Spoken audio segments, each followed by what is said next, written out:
Sometimes, while you're on a problem-solving mission, boots on the ground, it's challenging to find the time to look back, take a deep breath, and be grateful for the journey that got you there. That's why, after 25 years of the Western Kansas Community Foundation, we're sharing our humble beginnings 25 years ago until today. A story that honors the soil that Southwest Kansas has tilled together to help our 15 communities stay the caring, committed place we're proud to call home. So let's go on a journey that grows to be about us all, but begins with a seed planted in 1996, when we needed to come together and make a plan to keep our community's wealth and legacy local. And through the generosity of a community of people, families, and businesses, the Western Kansas Community Foundation was formed.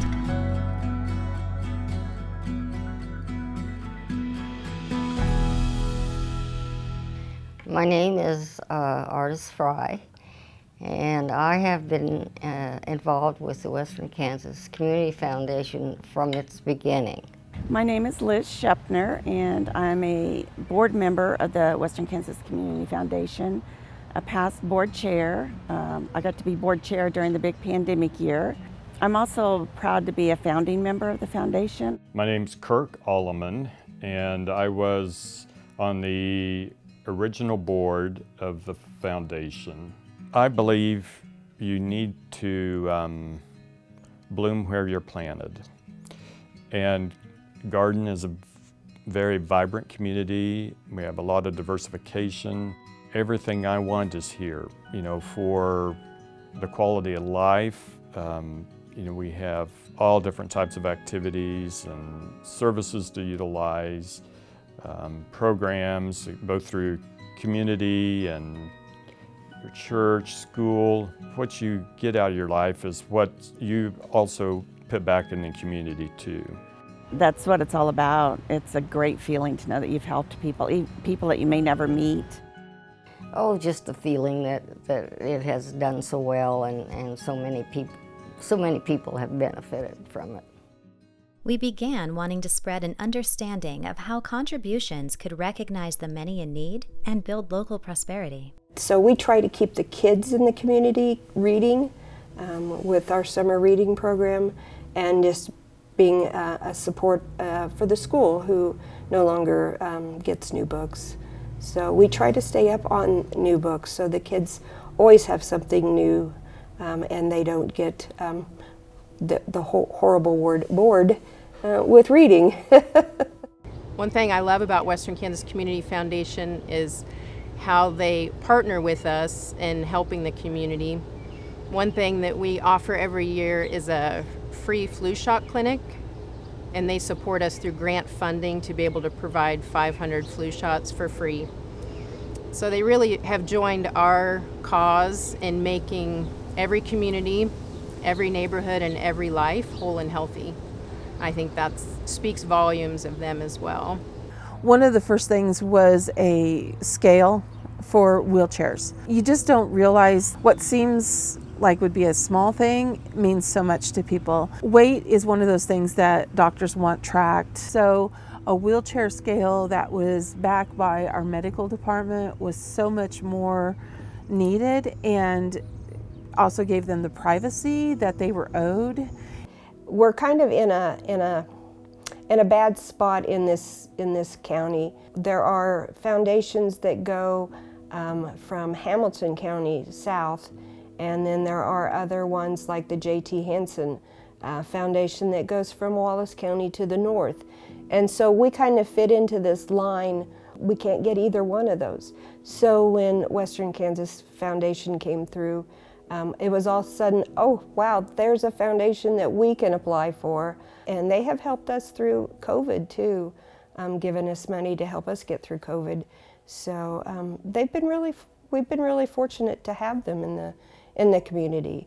One of the amazing things, an opportunity opened up by having a fund at Western Kansas Community Foundation was Miss Bernice Fry passed away, and she chose 4 nonprofits in the community that she was passionate about, and St. Catherine Hospital Foundation was the recipient of, we get an annual distribution now from her trust that is literally money from heaven, that we would not have had that opportunity if we hadn't had a fund set up with Western Kansas Community Foundation. So it's amazing. I love to see how having a fund set up with a community foundation really will help our legacy go on for years and generations to come. It will help us provide the best equipment and the best resources to the community, and that's exciting to me. Some could afford large contributions, others started small. I was not quite of the wealth category that I assumed that people would have to be to really do planned giving. So I called stewardship counseling through Western Kansas Community Foundation, and I asked, John Griffin is our estate planner, and I asked him, could I go through the process even though I'm not a particularly good candidate? I'll be happy if I can take care of myself through the end of my life. And he said, wait a minute, do you own your own home, even if you have a mortgage? Do you own a vehicle? Do you? And I am like, well, yes, okay. He said, I want to put this delicately, but he said, what happens if something precipitous happens? And oh my gosh, I just lit up because I'm like, oh my gosh, I'd go around to all my friends and I'd say, what happens if something precipitous happens? Have you made a plan? Have you thought about that? Have you thought what you want your legacy to be, whether or not it's because you pass over when you're 99 or whether something precipitous happens? And that's how I got involved in it, and I have a plan now, and I revisit that every few years to look at that. And while my gift may not be the biggest gift that anyone ever gets, what I feel good about is I feel like I've created a legacy with the resources that I have, and I can speak directly to other people about my experience. And by 1998, as our funds began to trickle in, we chose our first president, Artis Fry. I had no idea what it was when we started, what we were doing, and it's a very wonderful way to help those who are needing a little extra boost. And I hope it continues. What have I learned? That you have to keep working at it. And it's very, very satisfying. In 2000, the Kansas Health Foundation invited WKCF to participate in a community health improvement initiative.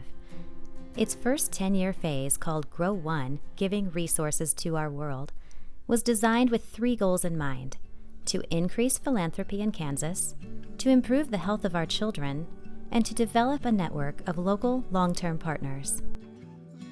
I served as executive director for 3 years in the early 2000s. We were working on sustainability at that time and working with the Kansas Health Foundation through the grow phases that they offered. For a certain amount of money that we would raise, they would match it. And that's where we truly met a lot of our tremendous growth. They also helped get one of our affiliates in Wichita County established through the Grow One and Grow Two.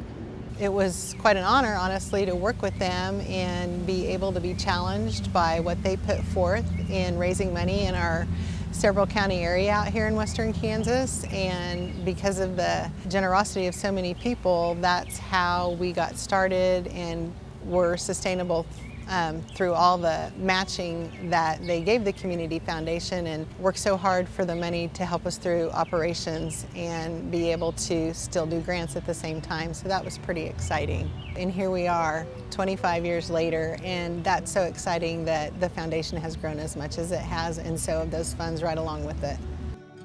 That same year, we saw the Montfort beef packing plant fire, highlighting the needs of workers from different cultures that had helped Southwest Kansas to thrive.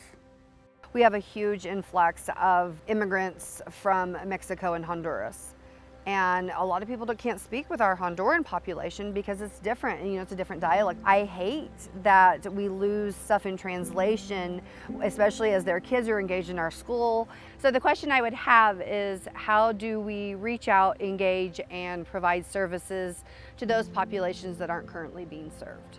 We have a high majority of Hispanics in the communities surrounding Garden City and in Garden City. In Ulysses alone, we're probably over 50%. So the fact that I know that those people's needs are being met, it's very fulfilling to me that I know that I can be instrumental in speaking about that help and in telling people about the foundation and letting them know, hey, if you need this, you can come to us, and we can, if we can't give you the help, we can direct you to who can. And then there are people who have been here who are not native to Garden City but have come here and they stay. They don't leave, they retire here. I've been so impressed by the town and by the community here, by the people, how welcoming and how open and how generous people were, and that people were really doing all these great things also through the Community Foundation. And it made me realize also that a Community Foundation, yes, it is a financial institution on the one hand, but it's also a non-profit, it's a charitable organization, and it's really for the whole community. I feel like that the health department is a bridge to families to access to care. We have a translator that we work with. We do kind of act as an entry point and, again, the bridge to the other healthcare providers in our community. I just like helping people. Yeah, public health kind of just gets in your blood, and then you just become passionate about it, and I don't see myself doing anything else. It's just something I love. In 2001, WKCF joined a learning network of 55 community foundations nationwide to build endowments, award grants, and assist in better serving the rural areas. With that came many new questions, such as how could we encourage regular support, and how could we have an ideal relationship with our many local nonprofits? We tried to bring things to Montezuma that nobody would get to see if we didn't have it here. They've been very generous over the years. They've made sure that we've gotten a little bit of income from either them or Earl and Dora Fry, their parents, or Mr. and Mrs. Fry. It's been an amazing contribution that they've given to our facility. And in 2003, we reached new heights for capacity with the launch of the Legacy Society, marking the endowment fund's growth to $2 million. 2004, the Kansas Health Foundation offered a new matching program, and in 2005, WKCF creates a county initiative, creating the Grant County and Haskell County funds with the help of the Kansas Health Foundation. I'm also involved with an organization in Ulysses that gives out scholarships. So scholarships are a big thing for me, and I've seen kids take advantage of those scholarships, use them, go to school, graduate, and come back to the community. It's just very, very fulfilling to know that you participated in some part of their life that's got them started to keep going. Until in 2006, by our 10th anniversary, we passed a total of over $1 million in grants given. Every Christmas they give us a grant. It's specifically for medical transport.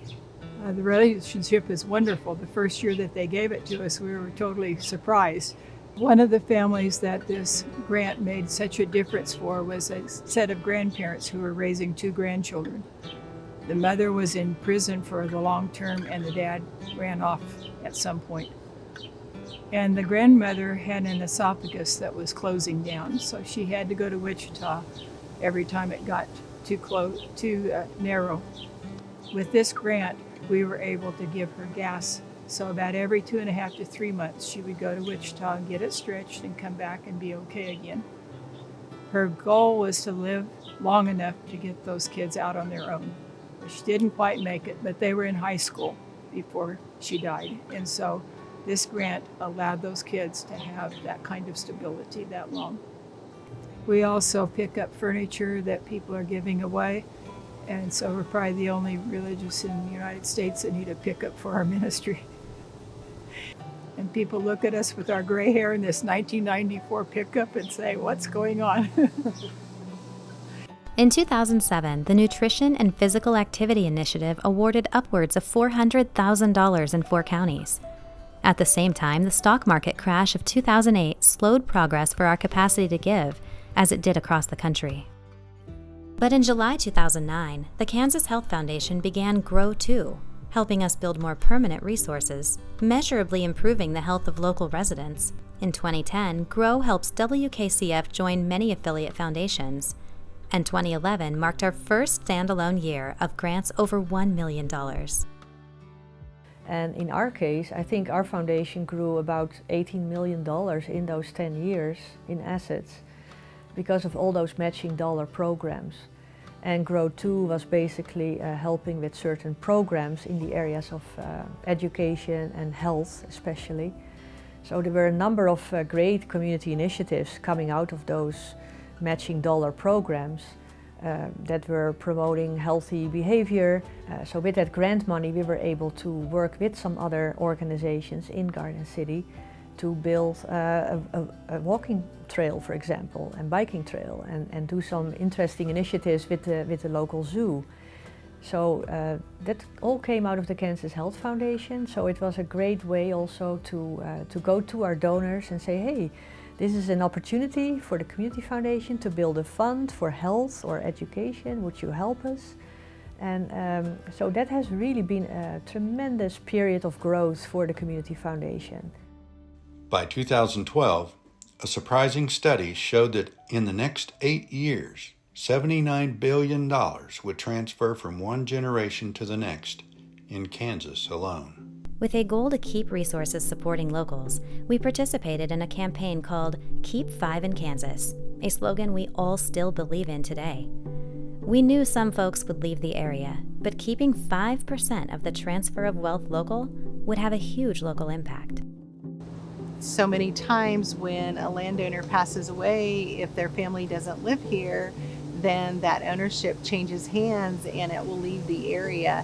And so that means maybe that income's not going to stay here either.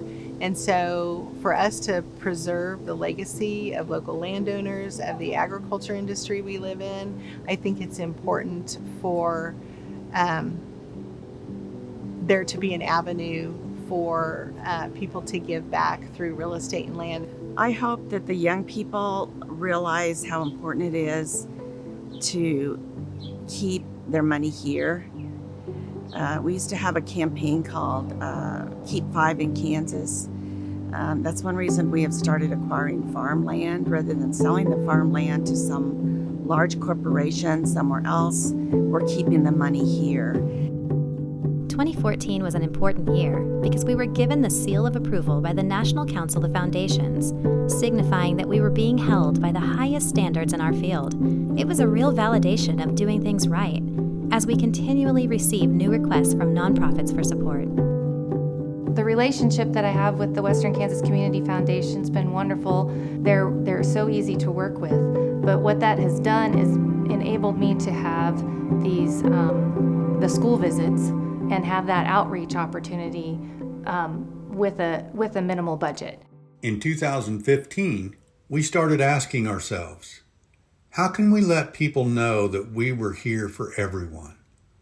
We wanted to be seen for who we are, a facilitator, a convener, and a connector.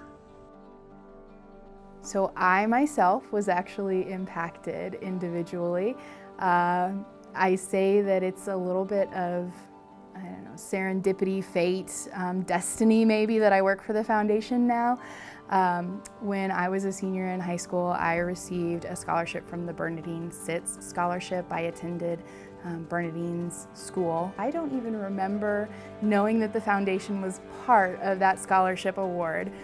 But after I came to work for the foundation, I was looking back in some files in an old Bernadine Sitz fund file, happened to be flipping through some pages looking for something completely non-related, and I saw my signature And I had to pause and take a really long pause and see what I was looking at, and it was the award acceptance letter that I had signed off on prior to getting my scholarship after being notified that I was awarded. And so yes, I have been personally impacted by grants and scholarships from the foundation, even though at the time I didn't realize it. I could go down Main Street and I can point to things and say, we helped fund that at some point in our history. I can see when we have community events, groups of youngsters that are running around doing service projects and say, we support that group. It's very heartwarming to me. To become more visible in the community, in 2016, the I Promise campaign is unveiled. We celebrated our 20th anniversary with many anniversary grants, grant writers workshops, and a scholarship reception. And in 2017, we celebrated inaugural Match Day, held on Giving Tuesday of each year. In 2018, we participated in the Ethnic Empowerment Network, a group of ethnic cultural leaders, many who worked at the Tyson Fresh Meats Finney County plant, along with community leaders. This group met regularly to discuss the efforts of the different cultures in acclimating to the community. These conversations helped us consider how we could be more inclusive in our community support efforts. They were awarded a grant to help start a community garden, and this is the 4th year for the garden. We now have 32 plots, and they're all filled. Supporting the community is giving people a way to get back to the environment, to be able to grow their own, and to be able to learn to teach the younger ones how the purpose of having a garden. And so that kind of helps everyone. It's a helping thing to be able to grow and spread the wealth, so to speak. In recent years, a new challenge became clear, which was a lot of farmers don't have a successor in place when they retire.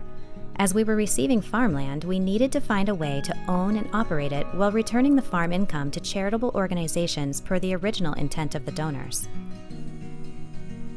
Now that we have our land holding in place, farmers can leave their farm ground to us, resting assured that the land is locally owned, locally operated, and giving back to the community long after they're gone.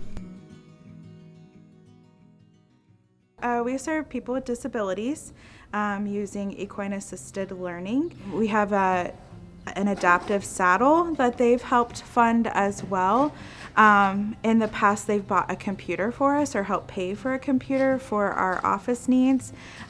So that is really fun. So not only just stuff here in our arena and our horses as much, but also stuff for behind the scenes work as well.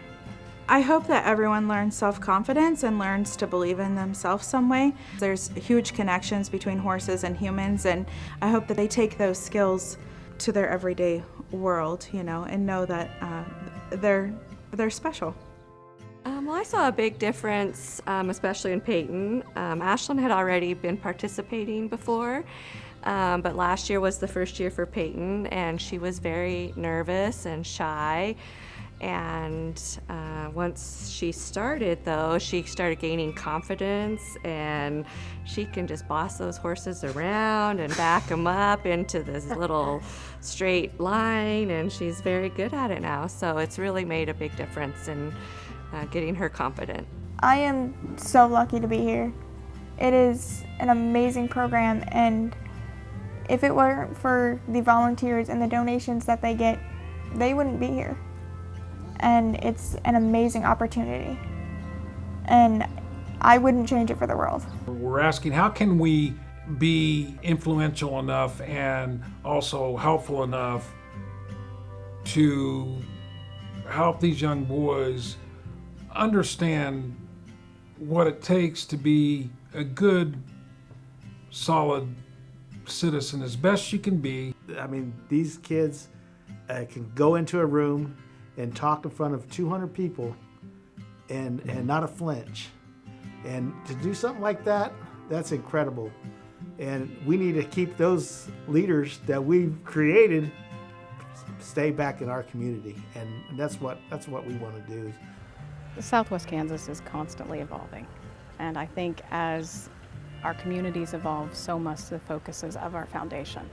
How do we address those daunting challenges, the ones that we face that really have no easy answer? How do we provide childcare for the people who drive our communities?